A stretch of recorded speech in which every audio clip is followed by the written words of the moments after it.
안녕하세요. 오태르드 김은식 기자입니다. 오늘 4세대 신형 투싼 시승을 하러 나와 있습니다. 독특한 외관에 실내도 파격적인 요소들이 많이 추가가 된 모델인데요. 그리고 뭐 전면부의 램프 구성이라든가 뭐 이런 측면의 사이드 캐릭터 라인 뭐 이런 것들이 상당히 좀 독특하기는 하죠. 주간 주행등이 여기 파라메틱 주얼 패턴 그릴에 이렇게 들어가 있죠. 이런 것도 굉장히 좀 독특한 구성입니다. 지금까지 라디에이터 그릴에 어떤 주간 주행등이라든가 뭐 램프류 이런 것들을 같이 포함시킨 어떤 그런 디자인 같은 것들은 좀 굉장히 드문 디자인이죠. 차체 길이 그리고 힐 베이스도 조금씩 증가를 했죠. 뭐 투박스 구조라 한계가 좀 있기는 해도 아반떼에서 보여줬던 어떤 이런 단면의 바디 전체의 어떤 구성이라든가 비율이라든가 이런 것들은 SUV답지 않게 굉장히 낮은 전고하고 어울려 가지고 상당히 좀 어떤 드라마틱한 그런 어떤 측면 뷰를 보여주고 있습니다. 사이드 캐릭터 라인하고 루프 라인이 굉장히 엣지 있게 디자인이 되면서 지금 이렇게 서 있는데도 뭔가 얘기를 하고 있는 듯한 그런 느낌이 들고 있습니다. 그리고 앞뒤 범퍼에서 이 측면까지 이렇게 딱 하고 이렇게 후면 리어 범퍼까지 이어지는 이런 클렌징 같은 것들도 이 차가 SUV다 이제 그런 것들을 좀 보여주고 있죠. 자, 여기 보면은 이 차는 하이브리드 모델인데요. 복합 연비가 15.8km 리터 이렇게 표시가 되어 있습니다. 제가 지금 아주 짧게 시승을 했는데 지금 거의 뭐 19km 리터까지 표시가 되어 있거든요. 하이브리드다 보니까 도심 연비가 이 고속도로 연비보다 조금 높습니다. 도심 연비가 16.3km 리터 그리고 고속도로 연비는 15.2km 리터 이렇게 표시가 됐습니다. 그러니까 복합 연비가 15.8km 리터 정도 되니까 이만한 동급 SUV 중에서는 굉장히 높은 연비 수치를 갖고 있다고 봐야 될 것 같네요. 요건 어디서 좀 본 것 같죠?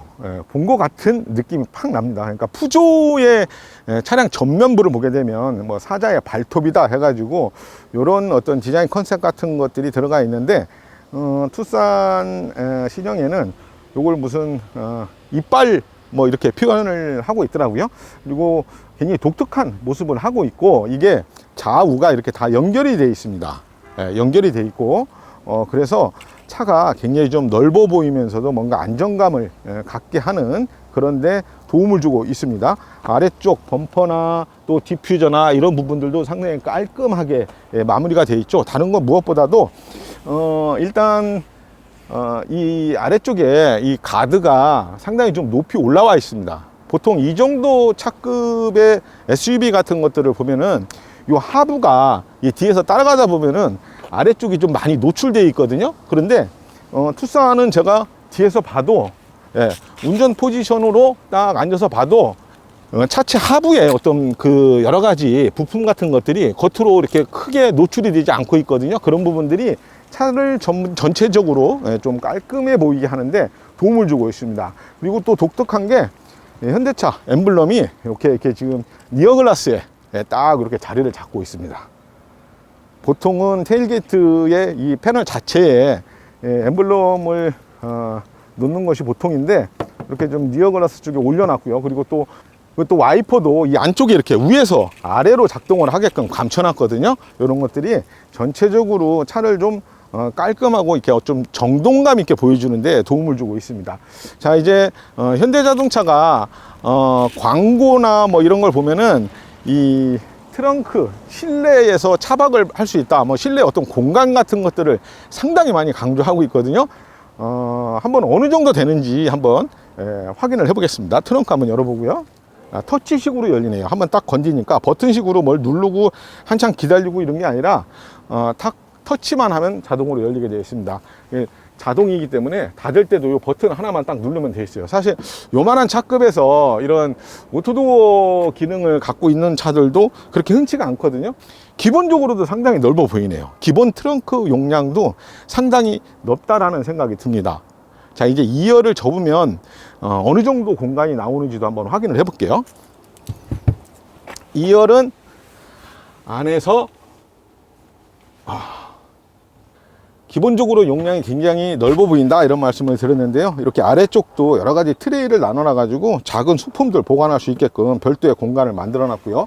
이 아래쪽 공간도 상당히 넓기 때문에 아주 다양한 어떤 그런 소화물 같은 것들을 수납을 할 수가 있을 것 같습니다. 그리고 12V 이렇게 소켓도 하나 달려 있고요. 2열 시트는 요걸로 이렇게 딱 젖혀집니다. 제가 지금 2열에 뭐 짐을 실어놨기 때문에 완전히 젖혀지지는 않았는데요. 그 정리를 하고 좀 젖혀 보도록 하겠습니다. 이게 머리는 닿네. 머리는 닿네요. 머리는 이게 공간은 넓은데 이게 천장이 굉장히 낮습니다. 그래서 아까 말씀드린 것처럼 이 하부 쪽에 트레이 같은 걸 이렇게 좀 공간을 확보하려고 그랬는지는 몰라도 제가 앉을 수가 없습니다. 앉기는 좀 불가능하고요. 1열 시트를 앞으로 바짝 당겨 놓고 보니까 어마어마하게 긴 공간이 나옵니다. 이 어느 정도 길이가 되는지 한번 재보겠습니다. 지금 보시는 것처럼 2m가 넘게 나옵니다. 그러니까 1열 시트를 앞으로 좀 최대한 가능한 당겨 놓고 길이를 확보를 하면은 거의 2m가 넘는 공간이 나오거든요. 한 1900까지는 봤는데 2m가 넘는 건 처음 봤거든요. 2m가 넘으니까 뭐 누구든 편안하게 다리를 쭉 뻗고 사용을 할 수 있을 것 같습니다. 내측 길이는 힐하우스가 좀 나와 있는데 힐하우스를 기준으로 한번 재볼게요. 힐하우스는 1037mm가 나옵니다. 1037mm, 그러니까 1m가 조금 넘는 가로 넓이가 나오는데요. 뭐 요 정도면은 광고에 나오는 것처럼 두 사람이 좀 여유 있게 누울 수 있는 그런 공간이 나올 수 있을 것 같아요. 한번 동승자석 쪽 시트도 폴딩을 한번 해보겠습니다. 자, 이쪽도 마찬가지로 이쪽에 레바를 싹 당겨주면 폴딩이 됩니다. 근데 뭐 완전하게 평평하게 접히지는 않습니다. 평평하게 접히진 않는데 보통 보니까 이쪽 헤드레스트를 빼가지고 반대쪽으로 이렇게 딱 껴서 그걸 또 베개로 사용하시는 분들도 계시더라고요. 뭐 그렇게 하면은 이거 뭐 그냥 뭐 1열 시트를 그렇게 앞으로 바짝 당겨 놓지 않아도 굉장히 여유 있는 공간이 나온다는 걸 확인을 할 수가 있습니다. 막 이런 것 때문에 광고의 어떤 그 주된 컨셉 같은 것들도 뭐 이제 차박이라든가 차 안에서 즐길 수 있는 여러 가지 뭐 기능 같은 거 이런 부분들을 강조하고 있는 것 같아요. 근데 거듭 말씀드리지만 앉아 있기가 좀 불편합니다. 그러니까 계속 이렇게 누워 계셔야 됩니다. 실내에서 눈에 가장 먼저 들어오는 게 이 클러스터입니다. 보통은 클러스터의 카바가 이렇게 불쑥 올라와서 이런 것들이 시야에 가장 먼저 들어오게 되는데 알고 계시겠지만 지금 투싼에는 클러스터에 카바가 없습니다. 그냥 디스플레이가 하나가 밖으로 최대한 노출되어 있는 그런 디자인을 하고 있는데요. 처음에 좀 걱정을 했었어요. 이런 부분들이 어떤 시인성이라든가 또 그리고 빛 반사라든가 이런 부분에서 조금 좀 장애가 되지 않을까 이런 걱정을 했었는데 의외로 시인성이 굉장히 좋습니다. 밝기도 적당하고요. 그리고 지금 보이시겠지만 2열 도어부터 시작한 이 라인이 에어벤트 또 저쪽 반대편까지 이렇게 하나로 딱딱 연결이 되어 있거든요. 이런 것들이 실내를 상당히 안정적이면서도 고급스럽게 보이는데 굉장히 도움이 많이 되고 있고요. 그리고 센터 패시아도 하나의 통합 패널로 구성이 되어 있습니다. 그래서 내비게이션 모니터라든가 아래쪽에 오디오라든가 공조장치라든가 이런 것들을 하나의 패널로 담아놔서 전부 다 버튼식으로 작동을 할 수 있게끔 만들어 놨습니다. 뭐 감촉도 괜찮고요. 상당히 부드럽게 조작을 할 수 있기 때문에 굉장히 깔끔하죠. 이런 부분들이 인위적인 어떤 그런 버튼류 같은 것들을 전부 다 터치식으로 만들어 놨기 때문에 또 센터 패시아를 하나의 통합 패널로 다 구성을 해 놨기 때문에 굉장히 깔끔하다는 인상이 좀 들고요. 그리고 이쪽에 콘솔 아래쪽에도 작은 수납함을 또 만들어 놨습니다. 아무래도 SUV다 보니까 항상 보면은 어떤 그런 부족한 수납 공간 때문에 좀 불편할 때가 있거든요. 이제 그런 부분들을 많이 보완을 해 놨어요. 요런데 작은 수납함이 있는 것들은 굉장히 마음에 듭니다. 파노라마 썬루프 적용되어 있고요. 그리고 버튼식 기어가 들어가 있습니다. 요즘 다 이렇게 버튼식으로 다 이렇게 해놨더라고요. 컵홀더가 있는데 이게 콘솔이 상당히 좀 위로 올라와 있거든요. 콘솔이 상당히 좀 위로 올라와 있어 가지고 손에 닿는 어떤 그런 거리 뭐 이런 부분들이 아주 적절하게 그렇게 맞춰져 있습니다. 앞에 휴대폰 무선 충전 시스템도 있고요. 여기도 공간이 굉장히 큽니다. 크기 때문에 사용하는데 전혀 불편이 없을 것 같아요. 이런 끝마무리라든가 뭐 대시보드도 약간 우레탄, 그냥 플라스틱이 아니고 우레탄 소재로 마감을 해놔서 어쨌든 여러 가지로 상당히 좀 뭔가 좀 고급스러운 어떤 SUV다라는 느낌을 많이 들게 해놨습니다. 뭐 시트 착자감이라든가 촉감이라든가 뭐 이런 거 무난합니다. 1열에 뭐 열선 통풍, 그리고 2열에는 열선만 적용이 돼 있고요. 동승자석에도 열선하고 또 통풍 시트 다 적용이 돼 있는 겁니다. 2열에는 열선 시트만 적용이 돼 있고요. 그리고 뭐 디젤 모델에는 또 이제 터레인 모드라는 것도 적용이 되어 있습니다. 사륜구동에 터레인 모드가 적용이 되어 있는데 뭐 잘 아시겠지만 터레인 모드 하면은 이제 험로에서 어떤 트랙션 조절이라든가 뭐 이런 구동력 배분을 통해서 좀 험로를 좀 자연스럽게 탈출할 수 있는데 도움이 되는 그런 기능들이거든요. 뭐 이제 보통 뭐 이런 차들 보면은 SUV는 디젤에 뭐 사륜구동 선택하시는 분들이 많은데 그런 터레인 모드가 추가가 되면서 어떤 그런 오프로드에서의 어떤 그 최적의 성능을 발휘할 수 있는데도 도움이 될 수 있도록 그렇게 해놨습니다. 지금 이 차는 하이브리드 모델이기 때문에 사실 뭐 그런 어떤 험로 주행 성능이라든가 이런 부분들은 크게 보강이 되어 있지 않거든요. 그런 점도 참고를 하시면 좋겠네요. 2열 공간도 그렇게 나쁘지가 않습니다. 아까 시트를 접어놨을 때 머리가 천장에 닿는다 이렇게 말씀을 드렸는데 시트 뭐 폴딩 다 피고 하면은 뭐 그렇게 나쁜 공간은 아니고요.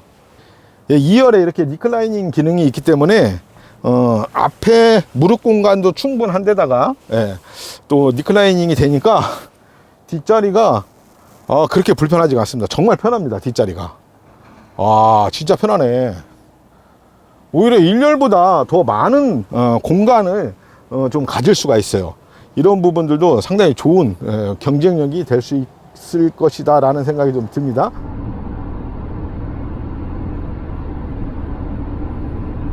와, 이게 어라운드 뷰 다 되네. 이런 거 진짜 뭐 하이브리드만 팔려고 그러나 여하튼 시승차는 하이브리드 모델입니다. 오늘 미디어 시승 전부 엔진 최고 출력이 180마력 그리고 최대 토크 27kg FM, 시스템 최고 출력이 230마력 그리고 이 하이브리드 모델로 전부 다 구성을 해놨습니다. 이 스마트 스트림 가솔린 1.6 터보도 있고요. 또 스마트 스트림 디젤 2.0도 파워트레인 라인을 갖고 있습니다. 뭐 가솔린 하이브리드 시스템이 맞물려 있으니까 뭐 조용합니다. 엔진 질감도 무난한 편이고요. 이 회생제동 시스템이 주는 이질감도 굉장히 잘 잡아놨어요. 이 모터나 엔진으로 전환이 될 때 눈치채기가 쉽지 않을 정도로 굉장히 매끄럽게 잘 연결이 되고 있습니다. 하이브리드라 제일 중요한 연비 재보려고 했는데 이게 출발할 때 리셋을 전부 해놨거든요. 연비는 최종 목적지에서 확인을 해보려고 합니다. 플랫폼이 이번에 바뀌었죠. 현대자동차 얘기로는 승차감 또 차체 안정감에 초점을 맞췄다 이렇게 얘기를 하고 있는데요. 그러면서 주행 감성도 높였다라고 이렇게 얘기를 하고 있습니다. 거창하게 얘기를 하지 않아도 승차감이나 주행 질감 또 엔진 반응 이런 건 대체적으로 무난합니다. 크게 스트레스 없이 아주 평범한 어떤 그런 느낌들 주고 있고요. 다른 건 몰라도 엔진 회전 질감이 정말 인상적이다 이렇게 얘기를 해도 좋을 정도로 아주 좋습니다. 부드럽지만 아주 분명한 반응을 보여주고 있거든요. 그냥 맹숭맹숭한 어떤 그런 것들보다는 뭔가 살아있다, 엔진이 돌아가고 있다 그런 느낌들도 좀 강하게 들고 있어서 그냥 보통 하이브리드카 하면은 매끄럽고 연비 좋고 그런 걸로만 생각하기 쉬운데 좀 스포티한 감성 그런 부분들도 충분히 살려주고 있습니다. 그러니까 페달 반응이나 셰시의 피드백 이런 것들도 좀 적당히 필요할 때는 스포츠 모드 특히 이런 데서는 좀 적당히 좀 나타내주고 있어서 운전을 할 때 어떤 그런 감성 이런 것들도 적당히 좀 주고 있습니다. 저는 이런 게 좋아요. 이 스포츠 모드에서 보여주는 어떤 그런 변별력 같은 것들도 비교적 잘 나타나고 있거든요.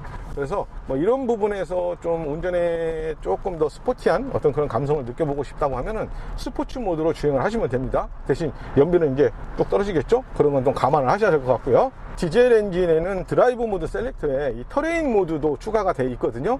뭔가 SUV 기능에 어울리는 드라이브 모드가 하나 추가가 되어 있는데, 이건 하이브리드라 실제 뭐 홈로에서 어떻게 작동을 하는지는 다음에 기회를 잡아서 설명을 좀 드려야 될 것 같습니다. 이 차에는 터레인 모드는 없습니다. 그냥 에코, 스포츠, 그리고 이 스마트 모드만 적용이 되어 있습니다. 뭐 그리고 다 아시는 것처럼 첨단 주행 보조 시스템 가득 적용이 되어 있죠. 원격 스마트 주차 보조, 뭐 계기판의 후측방 영상 보여주는 그런 시스템도 적용이 되어 있는데요.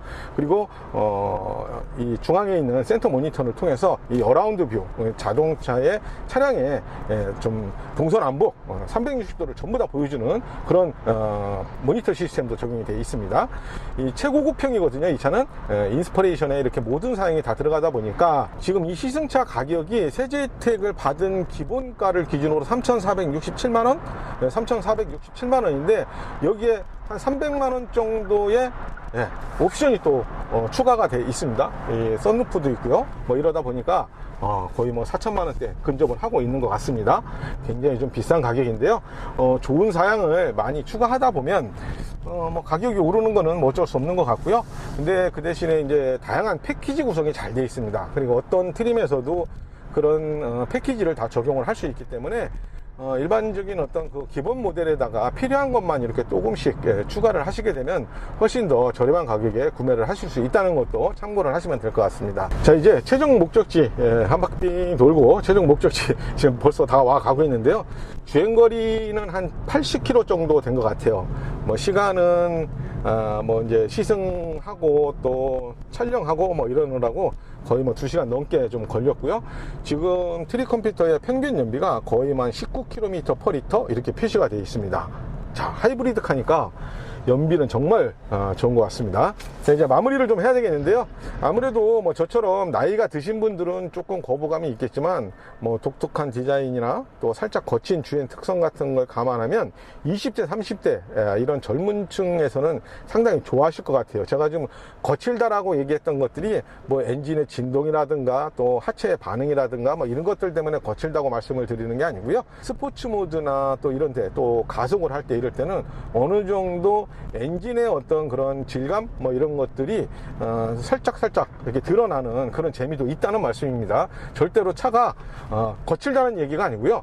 그런 어떤 주행 어떤 질감 같은 것들이 살짝은 어떤 그런 스포티한 맛도 충분히 갖추고 있다, 이렇게 말씀을 드리는 거니까요. 오해는 없으시기 바랍니다. 자, 지금까지 현대자동차 완전 변경 투싼 하이브리드 오토헤럴드 김응식 기자였습니다.